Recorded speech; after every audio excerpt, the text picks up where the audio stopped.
Hi hello வணக்கம். இன்றைக்கி நம்ம சிக்கன் கிரேவி எப்படி செய்கிறதுன்னு பார்க்க போகிறோங்க.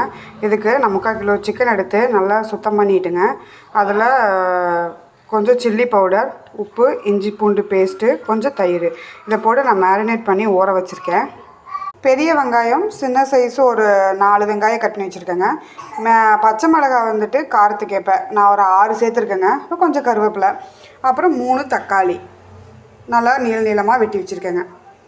அடுப்பில் வானொலி வச்சு கொஞ்சம் லைட்டாக காஞ்சதுக்கப்புறம் எண்ணெய் ஊற்றி கடுகு போடணுங்க. கருவேப்பிலை, பச்சை மிளகாய் போட்டு நல்லா வணக்கணும். அதுக்கப்புறம் பட்டை, லவங்கம், கொஞ்சம் சோம்பு சேர்த்துட்டு கொஞ்சம் வணங்கினதுக்கப்புறம் வெங்காயம் சேர்த்துக்கணுங்க.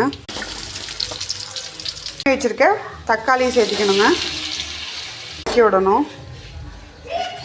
வணங்குறதுக்காக பிஞ்ச் ஆஃப் மஞ்சத்தூள், மேரினேட் பண்ணுறதுக்காக நான் உப்பு சேர்த்துருக்கிறதுனால இது கொஞ்சமாக நான் பிஞ்ச் ஆஃப் சால்ட் மட்டும் சேர்த்துக்கிறேன்.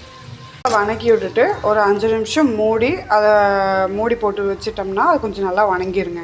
நல்லா வணங்கி வந்துடுச்சுங்க. இப்போ வந்து நம்ம அந்த மேரினேட் பண்ண சிக்கனை வந்துட்டு நம்ம அதில் சேர்க்கணும். 50 கிராம் சிக்கன் மசாலா போட்டு நம்ம கலக்கி விட்டாச்சு.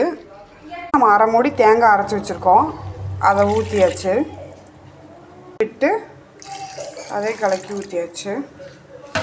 இப்போ நல்லா கலரி விடணும். நம்ம அந்த சிக்கனுக்குள்ளே தண்ணியெல்லாம் ஊற்றி ரெடி பண்ணியாச்சுங்க. இது கொஞ்சம் சுண்டி வந்ததுக்கப்புறம் நம்ம டேஸ்ட்டு பார்த்துட்டு உப்பு இதெல்லாம் கரெக்டாக இருக்கான்னு பார்த்துட்டு நம்ம இறக்கிக்கலாம்.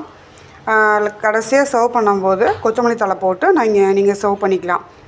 Happy eating. உங்களுக்கு என்னோடய சிக்கன் கிரேவி பிடிச்சிருந்தால் லைக் பண்ணுங்கள், மறக்காமல் சப்ஸ்கிரைப் பண்ணிடுங்க.